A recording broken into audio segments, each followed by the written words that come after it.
దేవుని నామానికి మహిమ కలుగును గాక. నేటి దినము ఒక వాక్య భావనలోనికి వెళ్దాం.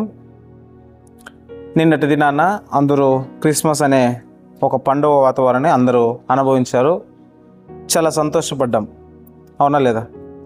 కేవలము జిలింగేర్లో చేరొచ్చిన మనం మాత్రమే కాకుండా ప్రపంచవ్యాప్తంగా క్రిస్మస్ అనే పండుగను ఆచరించే క్రైస్తవులు లోకంలో ఎక్కువ శాతము ప్రపంచవ్యాప్తంగా జరిగిన అతిపెద్ద పండుగ క్రిస్మస్.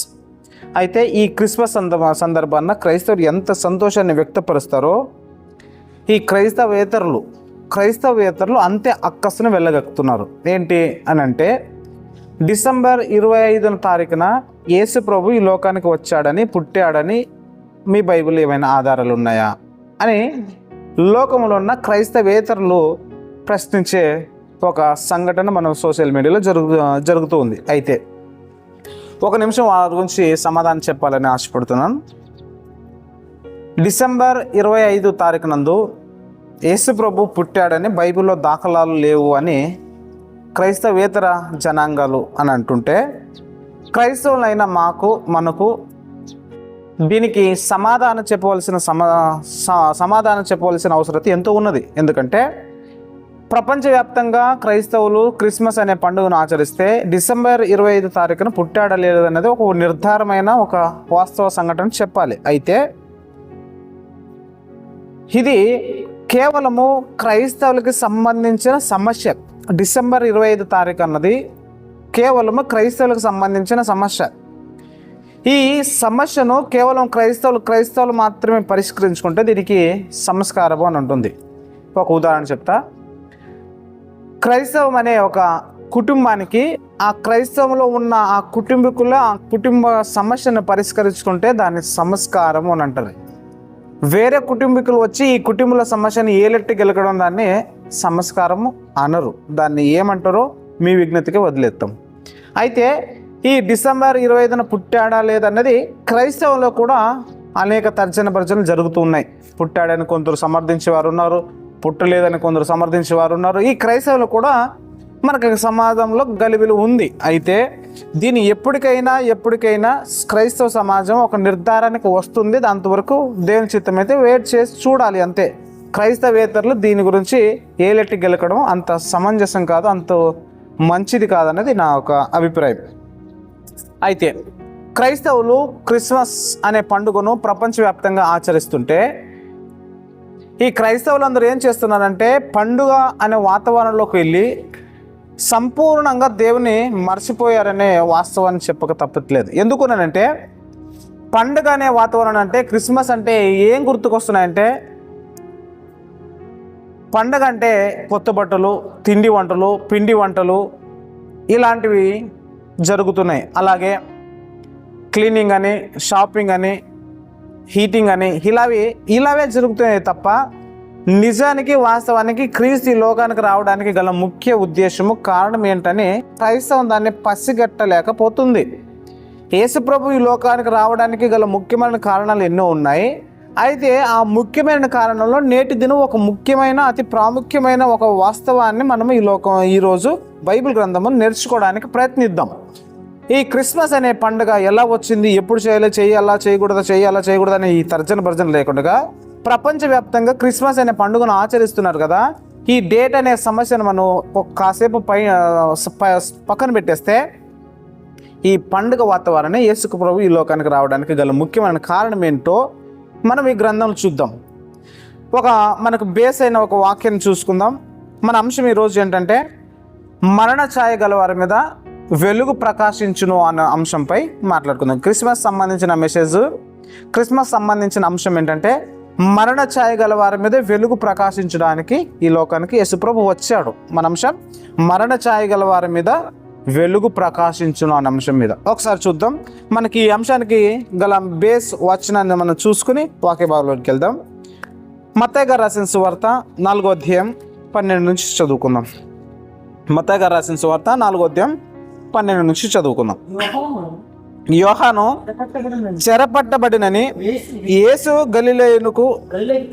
గలిలయకు తిరిగి వెళ్ళి నజరేతును విడిచి జెబులోను నఫ్తాలి అను దేశములను ప్రాంతములను సముద్ర తీరమందలి కపెర్నహూముకు వచ్చి కాపురముండెను. జెబులోను దేశము, నఫ్తాలి దేశము, యోర్దాను అవతలున్న సముద్ర తీరమున అన్యజనులు నివసించు గలిలయరు చీకటిలో కూర్చున్న ప్రజలు గొప్ప వెలుగు చూసిరి. మరణ ప్రదేశంలోను మరణ ఛాయలోను కూర్చుండి ఉన్న వారికి వెలుగు ఉదయించును అని ప్రవక్త అయిన యెషయా ద్వారా పలకబడిన నెరవేరంటే ఇలాగూ జరిగినని ఒక లేఖన భాగం ఉంది. అయితే ఇక్కడ మనం మళ్ళీ ఒకసారి చదువుకుందాం. మనకు ఇక్కడ గలిలయయు చీకటిలో కూర్చుండున్న ప్రజలు గొప్ప వెలుగును చూసిరని, మరణ ప్రదేశంలోను మరణ ఛాయలోను కూర్చున్న వారి గొప్ప వెలుగు చూసిరని ఇక్కడ మనకి కనపడుతుంది. మనం ఎన్నుకున్న అంశం ఏంటి? మరణ ఛాయ గల వారి మీద వెలుగు ప్రకాశించడని ఒక బేస్ వాక్యాన్ని తీసుకుని మనం మాట్లాడుతున్నాం. అయితే ఈ వచనం, ఈ లేఖనం ఎక్కడుందంట? ప్రవక్త అయిన యెషయా గారు ముందుగానే ప్రవచించిన మాట అని ఇక్కడ భక్తుడు సెలవిస్తున్నాడు. అయితే చూద్దాం ఎక్కడ సెలవిచ్చాడు యెషయా గారు. యెషయా గారు రాసిన గ్రంథము, ప్రవక్త అయిన యెషయా గారు రాసిన గ్రంథము 9వ అధ్యాయము మొదటి 2 వచనాలు చదువుకుందాం. యెషయా గారు రాసిన, అయినను వేదన పొందిన దేశమును మబ్బు నిలవలేదు. పూర్వకాలమున ఆయన జెబులోను దేశమును నఫ్తాలి దేశమును అవమానపరచును.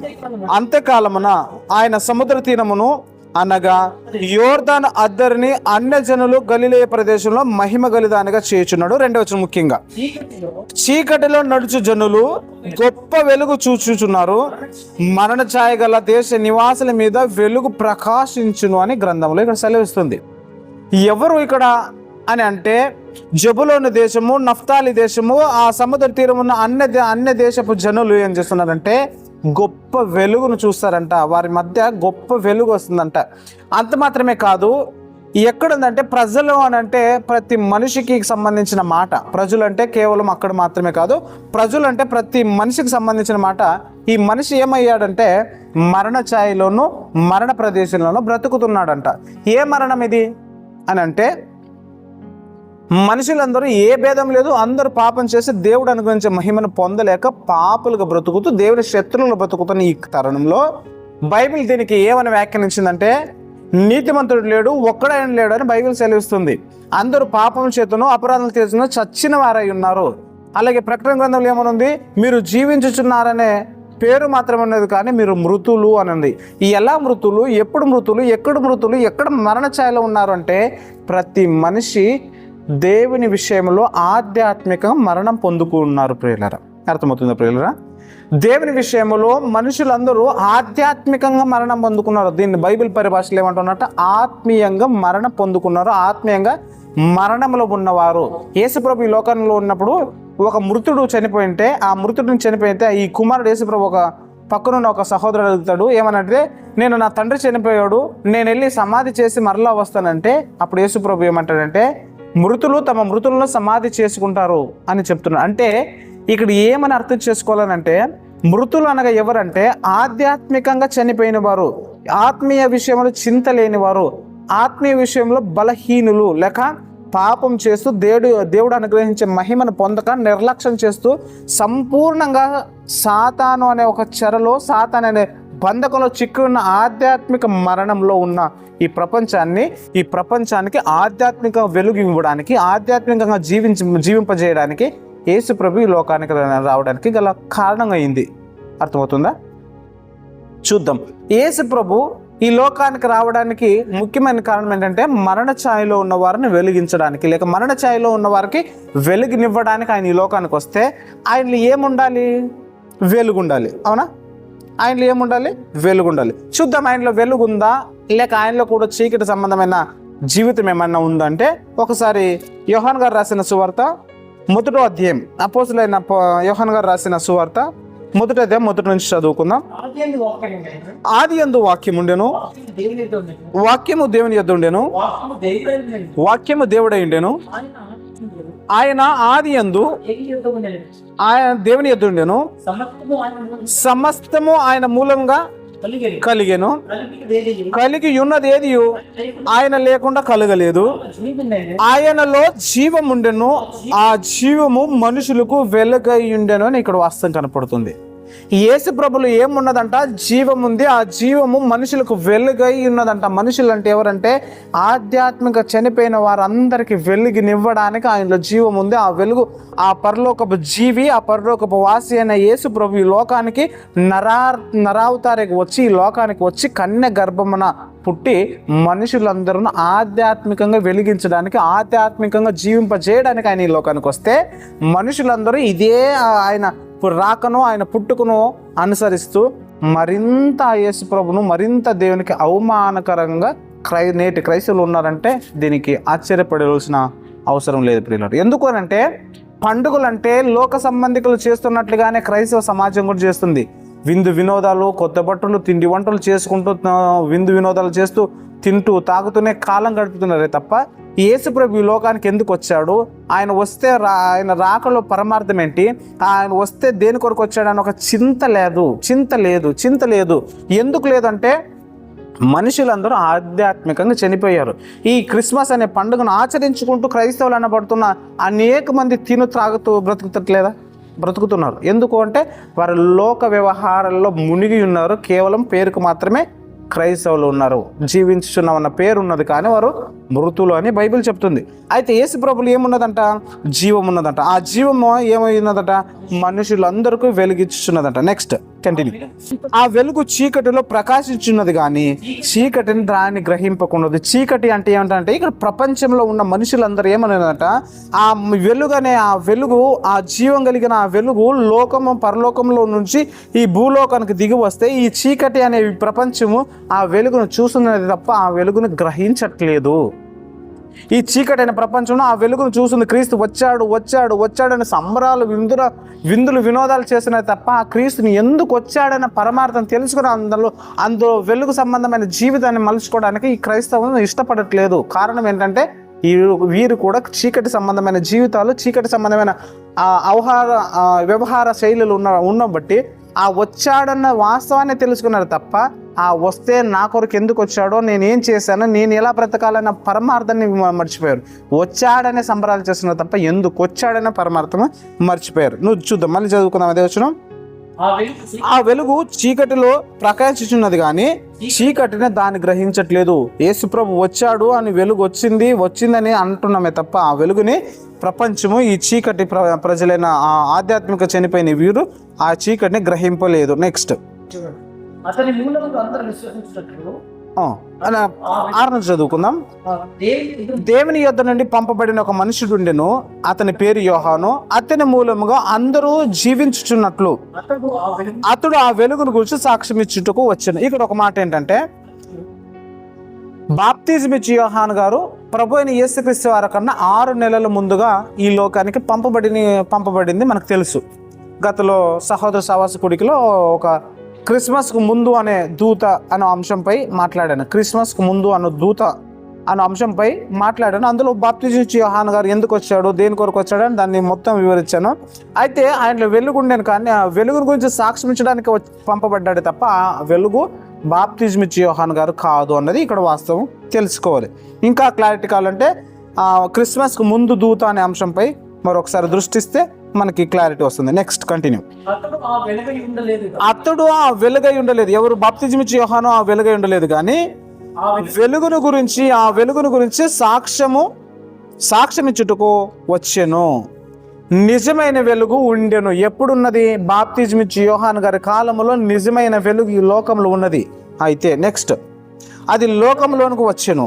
ప్రతి మనిషిని వెలిగించడానికి ఆయన ఈ లోకానికి వచ్చాడు. ఎవరిని వెలిగించడానికి? ప్రతి మనిషిని వెలిగించడానికి. ప్రతి మనిషి పాపం చేస్తూ దేవుడు అనుగ్రహించే మహిమను పొందక పాపములు బ్రతుకుతూనే సంపూర్ణంగా దేవునికి దూరం అవుతున్నా, సంపూర్ణంగా దేవునికి శత్రువులు బ్రతుకుతున్నాయి. ఈ తరుణంలో ఆ సంపూర్ణంగా పాపం చేస్తూ బ్రతుకుతున్న వీరందరూ నరక పాత్రలు అవుతున్నారు, వీరందరూ నాశనానికి వెళ్తున్నారు, నిత్యాగ్నిలోకి వెళ్తున్నారని ప్రభు అయిన యేసుక్రీస్తు నిన్ను నన్ను ప్రేమించి పరలోకాన్ని విడిచిపెట్టి, తన స్థితిని విడిచిపెట్టి, తన దైవత్వాన్ని విడిచిపెట్టి, తన హోదాను విడిచిపెట్టి, అన్నిటి విడిచి తన్ను తాను రిక్తునుగా చేసుకుని ఎంటిగా ఖాళీగా ఈ లోకానికి వచ్చి నీ వల్లనే నా వల్లనే స్వభావం కలిగి మనుషుల స్వభావం మనుషుల ఆకారంగా ఈ లోకానికి బ్రతికి పాపం చేయకుండా బ్రతికి మనుషులందరూ ఆధ్యాత్మికంగా చనిపోయిన మనుషులందరూ వెలిగినివ్వడానికి ఆయన ఈ లోకానికి వచ్చాడు. మనం మళ్ళీ ఒకసారి చదువుకుందాం. 10 వచనం 9 నుంచి చదువు. నిజమైన వెలుగుండెను, అది లోకంలోనికి వచ్చును, ప్రతి మనిషిని వెలిగించుచున్నది ఆయన లోకములో ఉండెను, లోకము ఆయన మూలంగా కలిగను గాని లోకమును ఆయన తెలుసుకోలేదు. ఈ లోకమే పుట్టిందంటే ఆయన వలన, ఈ లోకమే సర్వలోకం మన కళ్ళు కనపడుతుంది, ఈ అద్భుతాలు ఈ అద్భుతమైన సర్వ సృష్టి కనపడుతుందంటే ఆయన మూలము కలిగినదే. ఆయన మూలంగా కలిగిన ప్రతిదీ అనుభవిస్తున్నాం తప్ప కలిగించిన ఆయనే ఈ లోకానికి నరావతారికి వచ్చాడే. ఆ దేవుడే మానవుడిగా మారిన ఈ తరుణాన్ని మనం సంబరాలకు చేసుకుంటున్నామే తప్ప ఆయన ఎందుకు కొరకు వచ్చాడు అన్నది వాస్తవాన్ని మర్చిపోతున్నాం ప్రియులారా. అర్థమవుతుందా ప్రియులారా? మళ్ళీ చదువుకుందాం. అయితే యేసుప్రభు ఎందుకు వచ్చాడని ఇక్కడ మనం తెలుసుకోవాల్సిన విషయం ఏంటంటే, మనుషులందరూ ఆధ్యాత్మికంగా చనిపోయిన మనుషులందరినీ వెలిగించడానికి, జీవింపజేయించడానికి, జీవనం ఇవ్వడానికి ఆయన ఈ లోకానికి వచ్చాడు. అయితే యేసుప్రభు నమ్ముకున్న వారు ఎలా ఉంటారంటే ఏమవుతుంది? యేసుప్రభుని నమ్ముకుంటే ఏమవుతుంది? యేసుప్రభులో నమ్ముకుంటే ఏమవుతుందంటే, మొదటి యోహాను గారు రాసిన పత్రిక 1వ అధ్యాయం 7వ వచనంలో ఇలా స్పష్టత ఉంటుంది. మొదటి యోహాను గారు రాసిన పత్రిక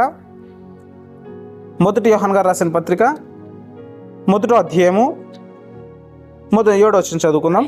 అయితే ఆయన అంటే యేసుప్రభు వెలుగులో ఉన్న ప్రకారము మనము కూడా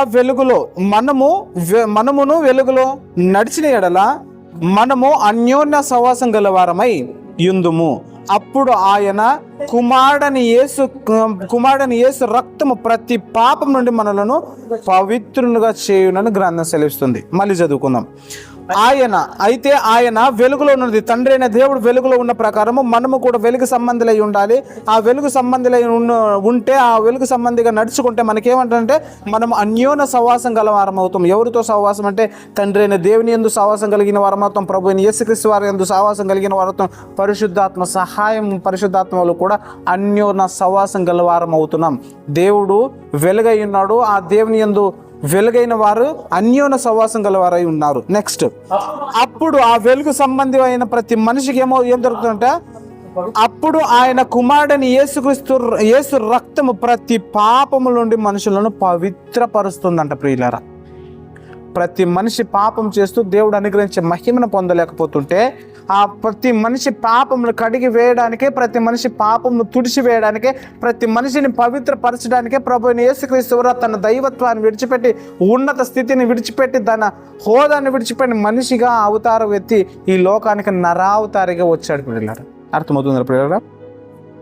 మనుషులందరూ నరకానికి వెళ్తున్న ఈ మనుషులందరినీ రక్షించడానికి, తపన కలిగి రక్షించడానికి ఆయన ఇష్టపడుతూ, ఆయన తన స్థితినే విడిచిపెట్టి నిన్ను నన్ను ప్రేమించి మానవ అవతారం ఎత్తి మానవ స్వభావం ధరించుకుని ఈ లోకంలో బ్రతికాడు. ప్రియులారా, ఆయన బ్రతుకుతున్న ఈ కాలంలో పాపం లేకుండా నిర్దోషిగా, పరిశుద్ధంగా, నిష్కలంకంగా బ్రతికాడు. ప్రియులారా, ఎందుకొరకు అంటే నా పాపాలు కడిగి వేయడానికి, నిన్ను నన్ను దేవుని ముందు నిర్దోషులుగా, పవిత్రులుగా చేయడానికి ఆయన ఈ లోకానికి వచ్చాడు. ప్రియులారా, అర్థమవుతుందా ప్రియులారా?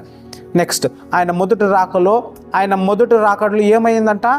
నిన్ను నన్ను రక్షించడానికి ఈ లోకానికి ఆయన వచ్చాడు. నెక్స్ట్, ఆయనలో ఉంటే ఆ వెలుగు సంబంధి ఎలా ఉంటాడు? ఆయనలోకి వచ్చిన తర్వాత పాపంలందరూ కడిగి వేసుకున్న తర్వాత ఎలా ఉండాలి అని గ్రంథం సెలవిస్తుంటే ఒకసారి చూద్దాం. ఎఫెసీయులకు రాసిన పత్రిక, ఆ వెలుగు సంబంధిగా మారిన మనిషి ఎలా అవుతాడు, ఎలా బ్రతకాలి అని ఇక్కడ గ్రంథంలో సెలవిస్తుంది. చూద్దాం. ఎఫెసీయులకు రాసిన పత్రిక 5వ అధ్యాయము 8 నుంచి చదువుకుందాం. మీరు పూర్వమందు చీకటి ఇంట్రి. ఎప్పుడు చీకటి ఉన్నారంటే దేవుడు అని తెలుసు కానీ దేవునిలోకి రావడానికి ఇష్టపడకుండా పాపమే చేస్తూ పాపంలోనే బ్రతుకుతున్న ఈ మనిషి, చీకటి సంబంధిగా ఉన్న ఈ మనిషి వాస్తవాన్ని గ్రహించిన తర్వాత ఆ వెలుగు సంబంధిగా మారాలి, యేసుప్రభు సొంత రక్షకుడిగా అంగీకరించిన తర్వాత ఆ మనుషుడు చేయవలసిన పనులు, ఈ మనిషి నడుచుకోవలసిన విధానం ఎలా అని ఇక్కడ గ్రంథంలో సెలవుస్తుంది. చూద్దాం. మీరు పూర్వం మీరు పూర్వమందు చీకటై ఉంటరి, ఇప్పుడైతే ప్రభునందు వెలుగై ఉన్నారు. వెలుగు ఫలము సమస్త విధములైన మంచితనము, నీతి, సత్యము వాటిలో కనబడుచున్నది. ఈ వెలుగు సంబంధి అనే మనుషుడు ఎలా బ్రతకాలి అంటే, వెలుగు సంబంధమైన ఫలం ఎలా ఉంటుందంటే, వెలుగు సంబంధమైన క్రియలు ఎలా ఉంటుందంటే, సమస్త విధములైన మంచితనం ఉంటుందంట ప్రియులరా. ఆ సమస్త విధమైన మంచితనము, నీతి, న్యాయం అనే వాటిలో కనబడుతుంది. ఈ వెలుగు సంబంధి ఎవరైతే వెలుగు సంబంధిగా బ్రతకాలని ఆశపడుతున్నారో వారిలో సమస్తమైన మంచితనం ఉంటుంది, నీతి ఉంటుంది, సత్యం ఉంటుంది. ఈ నీతి, న్యాయం, సత్యం కలిగి కావాలంటే ఎలా బ్రతకాలంటే వెలుగు సంబంధిగా మారితేనే తప్ప మనలో సమస్త విధమైన మంచితనము రాదు. ఏ మంచితనము భక్తులు అంటున్నారు, నా యందు ఏ మంచితనము కూడా లేదు. పౌలు గారు కూడా అంటున్నారు, నా యందు ఏది మంచిది లేదు. నేను మంచిది చేయాలని ఆశపడినా కూడా నా వల్ల కావట్లేదు. ఎందుకంటే శరీరం బలహీనది, శరీరం పాపమై ఉన్నది. కాబట్టి నేను ఎంత అనుకున్నా కూడా అది జరగని పని. అయితే ఎలా జరుగుతుందంటే, ప్రభువైన యేసుక్రీస్తు వారిని సొంత రక్షకుడిగా అంగీకరించిన తర్వాత, పరిశుద్ధాత్మ అనే వరమును పొందుకున్న తర్వాత, ఆ పరిశుద్ధాత్మ అనే వరమును మనలను మంచితనంలోనూ, సత్యంలోను, నీతిలోను నడిపిస్తున్నాడు. నెక్స్ట్ కంటిన్యూ చదువుకుందాం. 10 వచనం. గనుక ప్రభువుకి ఏది ప్రీతికరమైనదో దాన్ని పరీక్షించి తెలుసుకున్నది. చూద్దాం. గనుక ప్రభువుకి ఏది ప్రీతికరమైనదో దాన్ని పరీక్షించి తెలుసుకోవాలంటే, మనం వెలుగు సంబంధిగా మారిన తర్వాత ప్రభువుకి ఏది ప్రీతికరమైనదో తెలుసుకోవాలి. గతంలో మనం ఎలా ఉన్నామో, మనకి ఏది ప్రీతికరమైనదో ఆ రీతిలో మనం బ్రతుకుతున్నాం.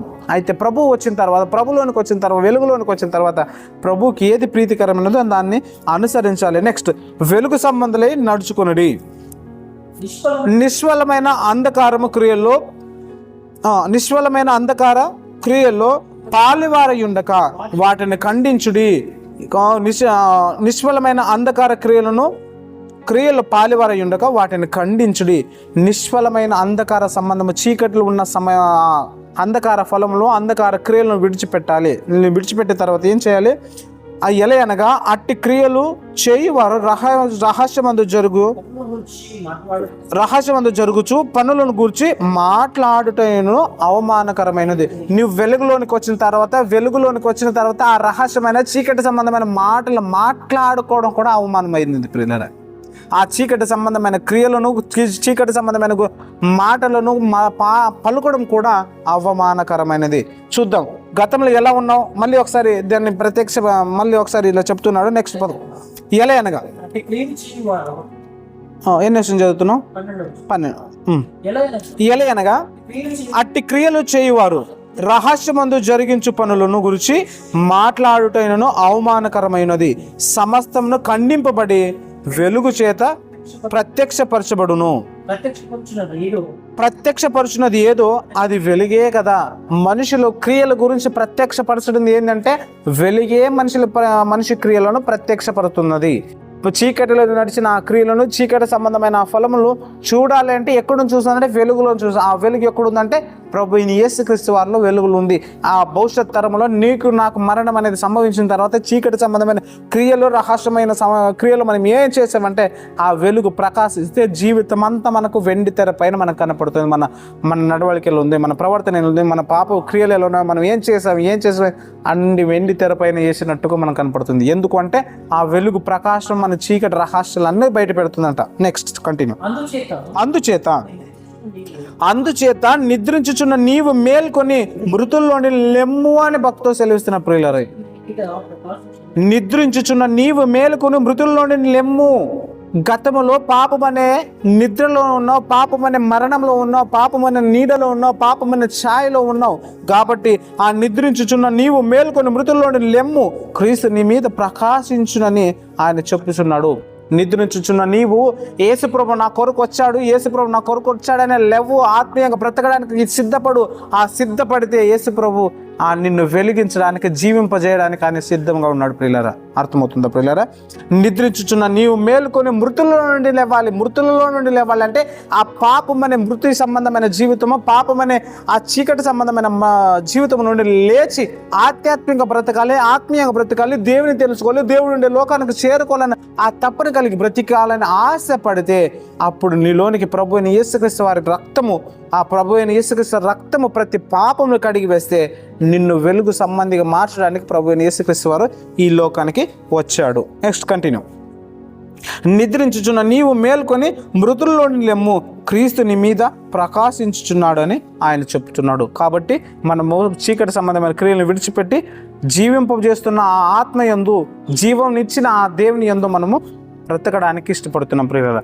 ఆయన మొదటి రాకలో గల ముఖ్య ఉద్దేశం ఏంటంటే, మనుషులందరూ నరకానికి వెళుతున్న ఈ తరుణంలో మనుషులందరూ రక్షణ వైపు తీసుకెళ్ళాలి, రక్షణలో నడిపాలి. ఆ వెలుగు సంబంధిలో మారితే నేడుండే లోకమైన పరలోకంలోనికి ఆ వారిని కూడా తీసుకెళ్ళాలని దేవుడు మొదటి రాకలు ఈ లోకానికి వస్తే దాన్ని ఇంగ్లీష్లో లైట్ అని అంటారు. వెలుగుని ఏమంటారు? లైట్ అని అంటారు. మనిషి ఆధ్యాత్మికంగా చనిపోయిన ఈ మనిషికి వెలుగునివ్వడానికి లైట్గా మొదటి రాకడలో ఆయన వచ్చాడు. అయితే ఈ మొదటి రాకడలో దేవుడు నీకు ఇచ్చిన ఆ అనుకూలతను, దేవుడు నీకు ఇచ్చిన ఆ ఆయుష్కాలాన్ని వ్యర్థంగా గడుపుతూ ఆ గొప్ప రక్షణని నిర్లక్ష్యం చేసి బ్రతికితే, ఆ యేసు ప్రభువు రాక పరమార్థాన్ని మర్చిపోయి నీకు ఇష్టానుసారంగా ఈ లోకంలో బ్రతికితే, మృతుడిగానే బ్రతికి, ఆధ్యాత్మికంగానే మృతుడిగా బ్రతికి, చీకటి సంబంధిగానే బ్రతికి, మరణ ఛాయలోనే బ్రతికితే ఎలా అవుతుందంటే, భవిష్యత్ తరంలో నెక్స్ట్ ఎలా వస్తున్నాడంటే ఆయన అగ్ని వలె వస్తున్నాడు. దాన్ని ఇంగ్లీష్లో ఫైర్ అని అంటున్నారు. ఇప్పుడు నిన్ను ప్రేమించి క్షమించి రక్షించడానికి ఆయన వచ్చిన ఆ యేసు ప్రభువే భవిష్యత్తులో శిక్షించడానికి నీ కొరకు నా కొరకు రావడానికి సిద్ధము ఉన్నాడు. ఆ రాకడు కూడా సిద్ధపడి ఉన్నది ప్రియులారా. మొదటి రాకడలేమో రక్షించడానికి వచ్చాడు. ఆ మొదటి రాకడలో వచ్చిన దాన్ని రక్షణగా మనం అంగీకరించి రక్షణ వైపు వెళ్తే, ఆ రక్షణ అనే ఆ మనలను తీసుకెళ్ళి తనుండే లోకమైన పరలోకానికి తీసుకెళ్తాడు. ఆ రక్షణని మనం నిర్లక్ష్యం చేస్తే రెండో రాకడలో ఆయన శిక్షించడానికి వస్తున్నాడు ప్రియులారా. మొదటి రాకడలో వచ్చాడనేది ఎంతైతే వాస్తవమో రెండో రాకడలో వస్తాడన్నది అంతే వాస్తవం ప్రియులారా. మొదటి రాకడలో రక్షించడానికి వచ్చాడు, రెండవ రాకడలో శిక్షించడానికి వస్తున్నాడు. ఆ శిక్ష పొందడానికి సిద్ధంగా అవుదామా, లేక రక్షణ పొందుకునే నిత్యత్వాన్ని సంపాదించుకుందామా? నిర్ణయం మీకే వదిలేస్తూ ఈ నా మాటలు ముగిస్తున్నాను. ఇంతవరకు ఓపిక విన్న మీ అందరికీ ప్రభు పేట నా యొక్క శుభములు. ఆమేన్.